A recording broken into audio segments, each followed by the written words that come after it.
السلام علیکم ورحمۃ اللہ وبرکاتہ۔ الحمد للہ العلی الاکبر والصلاة والسلام علی سید البشر وعلی آلہ واصحابہ السرج الغرر، اما بعد فاعوذ باللہ من الشیطان الرجیم، بسم اللہ الرحمن الرحیم۔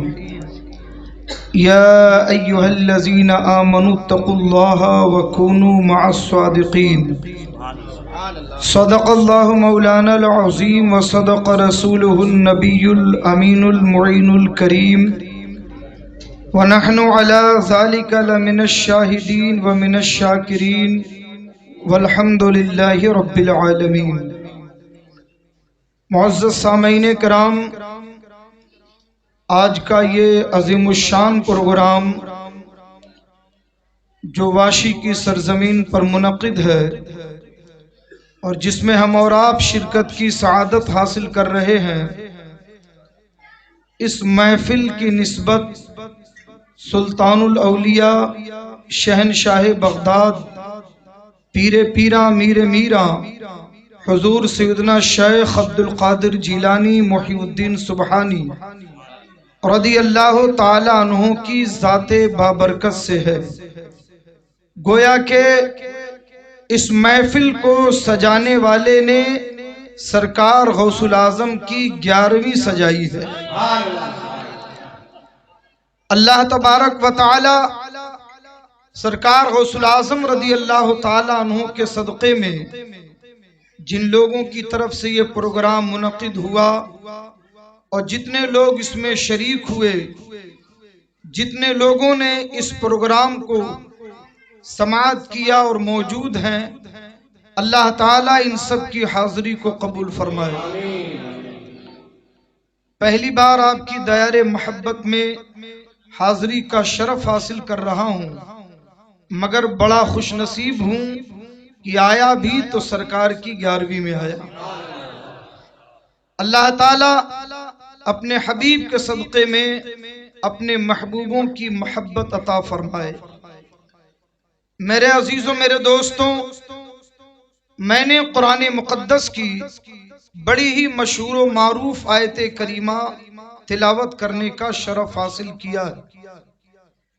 مجھ سے پہلے آپ نے ہماری جماعت کے بڑے ہی جلیل القدر علماء کے خطابات سماعت فرمائے، نعتیں منقبتیں سنی، اور تھوڑی دیر کے لیے ان حضرات نے مجھے آپ کے سامنے پیش کیا ہے۔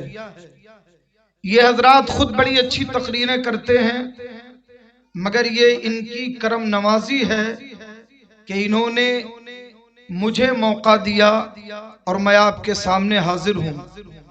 میرے عزیزوں، میرے دوستوں، بس جی لگا کر ایک بار اور محبت سے درود شریف پڑھ لیں۔ اللہم صلی علی سیدنا و شفیعنا و نبینا و مولانا و ملیانا محمد معدن الجود والکرم وعلی آلہ و صحابہ بارک وسلم صلاۃ و سلاما علیک یا رسول اللہ۔ کسی کی صحیح تعریف وہی کر سکتا ہے جو صحیح سے اسے جانتا ہو۔ اس مجمع میں سینکڑوں لوگ موجود ہیں، اب کوئی یہ کہہ دے کہ مفتی صاحب ان لوگوں کے بارے میں بتائیے، تو میں کیا بتاؤں گا؟ جب میں آپ کے رتبے کو، آپ کے منصب کو، آپ کے کام کو، آپ کی خدمات کو جانتا ہی نہیں تو میں کیا بتاؤں گا؟ اس میں ڈاکٹر صاحب بھی ہوں گے، ماسٹر صاحب بھی ہوں گے، پروفیسر صاحب بھی ہوں گے، انجینئر صاحب بھی ہوں گے، حافظ صاحب بھی ہوں گے، مولانا صاحب بھی ہوں گے۔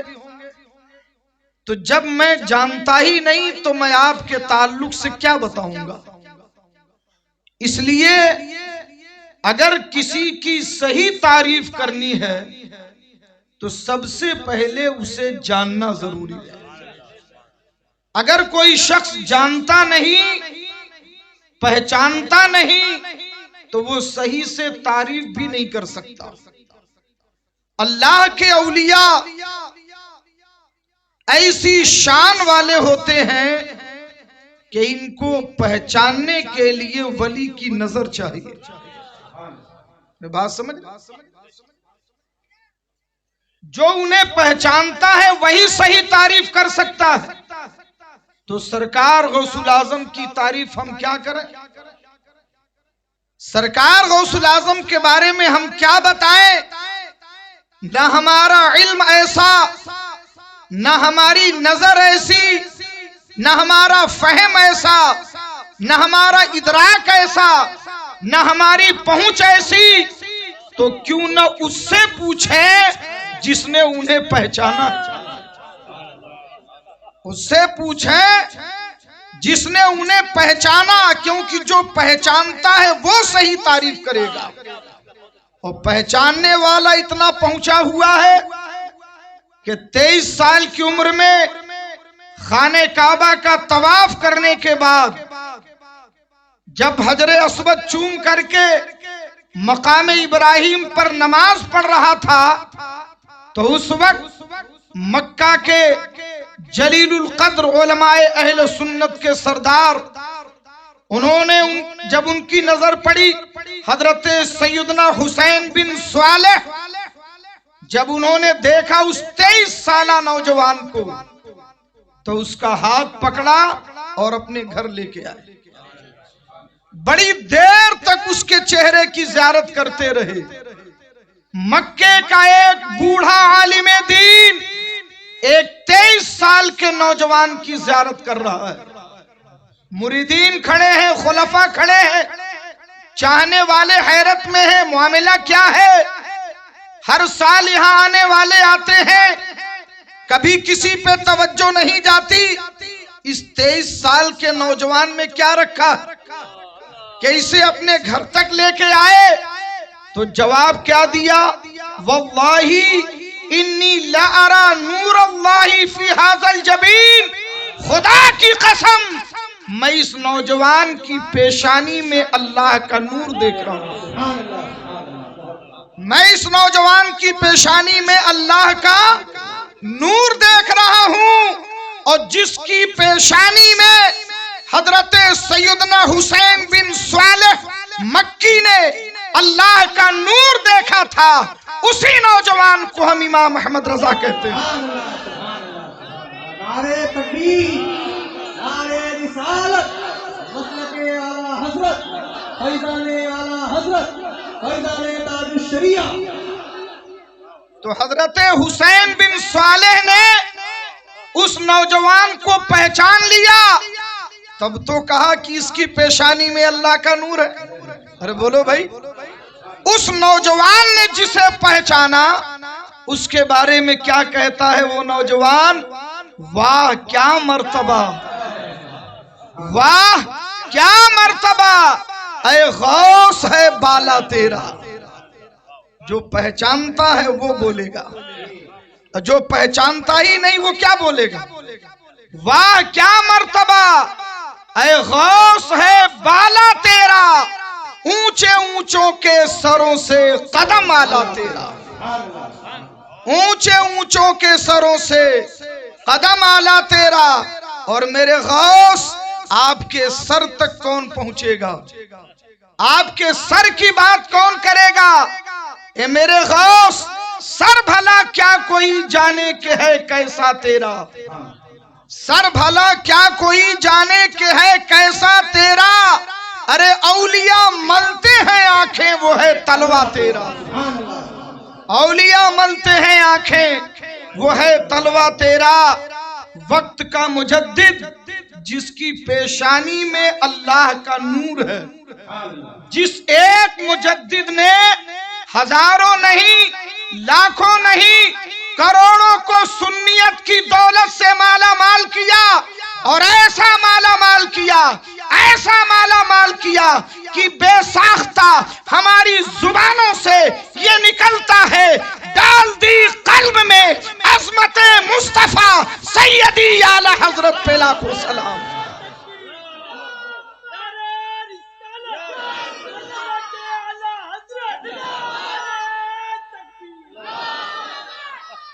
آج